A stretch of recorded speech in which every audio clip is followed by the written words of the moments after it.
I said before, and I'll say it again. The song that's currently playing, that song is supposed to be playing when you're on routes 225, 226, 227, and the outside area of Stark Mountain, which is in the post game, by the way.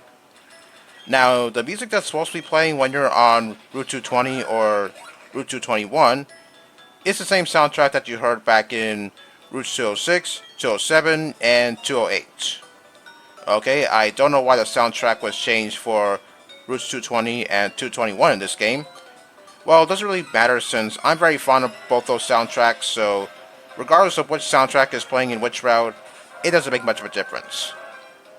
Anyway, last video, I was talking about everything I saw in that Pokemon Presents video and how I was impressed with everything I did see in that video. But we still have a lot more to discuss considering the recent news that was shown. Now, before I get into that, I want to come back to Paradox Raikou and Cobalion for a second, with their names being Raging Bolt and Iron Crown respectively. Now, the last time I spoke about them, I don't think I said anything about their typings. I'm not really sure if their typings were revealed at the time. If they were, then I guess I must have missed that. So I'm going to take the time to talk about their typings right now. So it looks like Raging Bolt is going to be Electric Dragon, same typing as Zekrom. I'll be honest, I'm not surprised that Raging Bolt got Dragon as its secondary typing, since Walking Wake also has Dragon as its secondary typing, so it's only fitting that Raging Bolt gets Dragon as its secondary typing as well. As for Iron Crown, its typing will be Steel Psychic, Psychic also being Iron Leaf's secondary typing, so it's only fitting that Iron Crown gets Psychic as its secondary typing as well. Okay, now before I continue, I'm going to put Gastron up first, and I'm going to give it the Lucky Egg so that way it can gain some experience points a little bit quicker. Okay, in addition to Raging Bolt and Iron Crown typings being revealed, those two Pokemon have a signature move each. So why don't I talk about it? So it looks like Raging Bolt is going to get a move called Thunderclap, and how it works is it only works when the opposing Pokemon is about to use an attacking move. So it's basically an electric type version of Sucker Punch, and that's kind of a disappointment since I'm not a huge fan of Sucker Punch. As for Iron Crown, it gets a move called Tachyon Cutter, and how it works is it hits twice and it has perfect accuracy, so it won't miss. That's good since that's going to bypass certain abilities like, say, Disguise or Sturdy or any other ability that's bound to annoy you. So I guess it's safe to say Iron Crown got the better move, whereas Raging Bolt got the short end of the stick. Well, doesn't really matter since I can't get access to Iron Crown anyway since I'm playing Scarlet, not Violet. Well, if I somehow decide to use Raging Bolt, then I guess I'll give it a particular moveset that I do want to give it. Thunderclap not being one of those moves since, as I said, I'm not a huge fan of Sucker Punch. In addition to those two moves I just mentioned, two more moves were revealed, starting with a move called Psychic Noise. So what it does is it deals damage and prevents the target from healing. So it's basically heal block that does damage. Okay, I'm not a huge fan of heal blocks, so I'm not really sure about Psychic Noise. Well, it all depends on what power it has. And then there's a move called Upper Hand. So the user attacks before the opposing Pokemon can use a priority move, and it can also flinch the opposing Pokemon. Okay, I guess that's pretty cool, although I like to know what the percentage of the flinch is. If it's 100%, then I guess that's good, but at the same time, I'm not really sure if a whole lot of people will like that, since I guess some people will consider that to be kind of broken. But I think it's pretty cool that you get to attack the opposing Pokemon before they get to use a priority move, since I'm pretty sure all of us are no stranger to certain priority moves, especially if certain priority moves were to come from a certain Pokemon by the name of Scizor, and especially if Scizor has the ability Technician. Yeah, I think we all felt the wrath of that at some point. So yeah, I guess that's going to be pretty good for any Pokemon to get that certain move. Oh yes, Nurse Joy is here. This is only in this game, by the way, not in the original game, so that's good, since, yeah, Gastron really needs some healing, since, yeah, it just barely survived that Muddy Water attack from that Swampert. Okay, by my count, I believe there's one more trainer left on Route 220, so I'm going to go to that trainer, and then I'm going to explore Route 221. Okay, so I guess that's all the moves that were revealed as of this moment. Alright, now let's get back to the recent news that was shown. So, it seems to me that a new Tera Type has been discovered. It probably has something to do with Terapagos' terrestrial form. Okay, I'm not really sure what that Tera Type is supposed to be. Well, if a new Pokemon Presents video eventually comes out, hopefully Game Freak could shed some light as to what this new Tera Type is, because, yeah, I can't really make out what that Tera Type could possibly be. Oh yes, those three Pokemon I mentioned last video, Scizor, Hydreigon, and Blissey. Yeah, I did talk about them, but I don't think I mentioned their movesets. Oh yeah, they're all at level 75, in case you didn't know. I believe at the end of August 17th, I think that was the last day where you can get those three Pokemon from their respective Tera Type battle events. Actually, I think those three Pokemon were featured all together. But if you missed out on that Tera Type battle event, then don't worry, because it's going to come back on September 1st, and it'll end on September 17th. So let's start with Scizor. Scizor's moveset consists of Night Slash, Agility, Aerial Ace, and X Scissor. And some additional moves include Focus Energy and Sword Stance. I'm not really sure if this Scizor is going to come with Technician as an ability. If so, then I guess that's good, but at the same time, I don't think that's really necessary because the only move that's going to get benefited from Technician is Aerial Ace, and I'm not really sure if you're really going to use Aerial Ace against Mewtwo. So I guess your best bet when facing that Mewtwo with Scizor will be the moves of Night Slash and X Scissor. There's Focus Energy to consider, so yeah, I guess that's good. And then there's Sword Stance. I don't think it's going to be worth your time using Sword Stance because, well, since Mewtwo is a Generate Pokemon, yeah, Pokemon like that have the power to erase any stat modifications, so yeah, I don't think it's going to be worth your time to use Sword Stance. I mean, I felt the wrath of that so many times, and it was to the point where I was really frustrated at the time.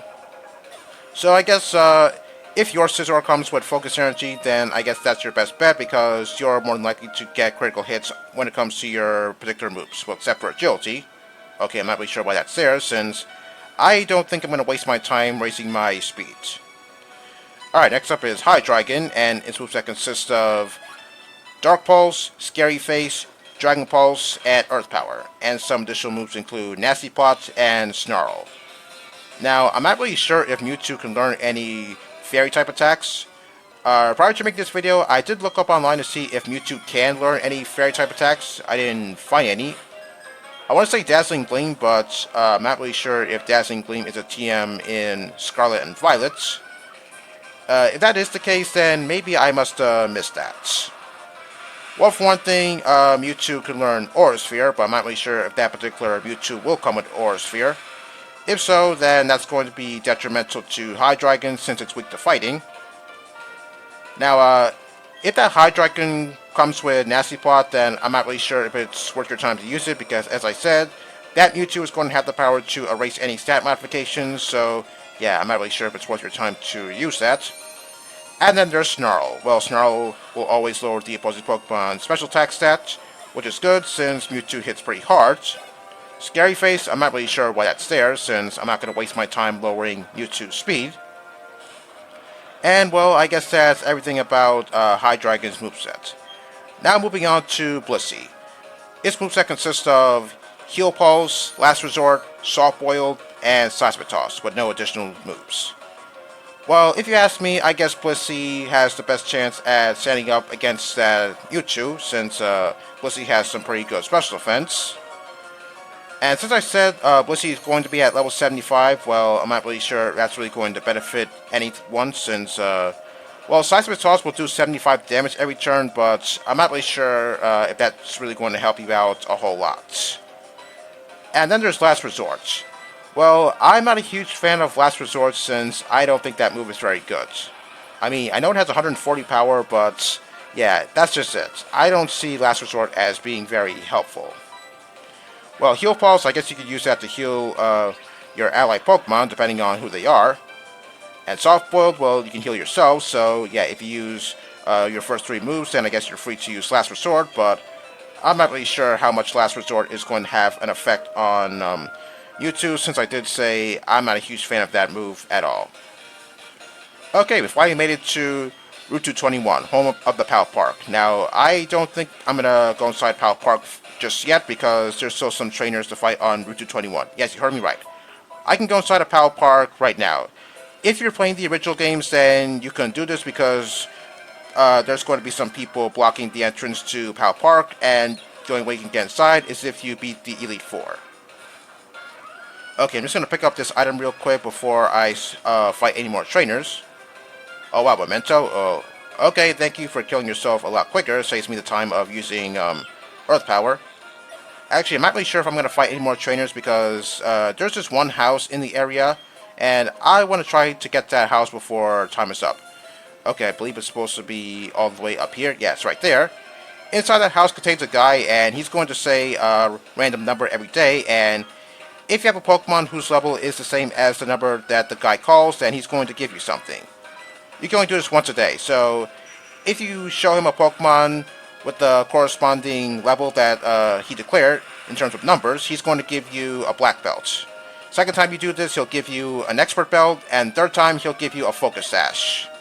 Now, I'm not really sure what number he's going to call, and if he does call a particular number, well, I'm not really sure if I'll have that particular level of Pokemon either in my party or in my PC.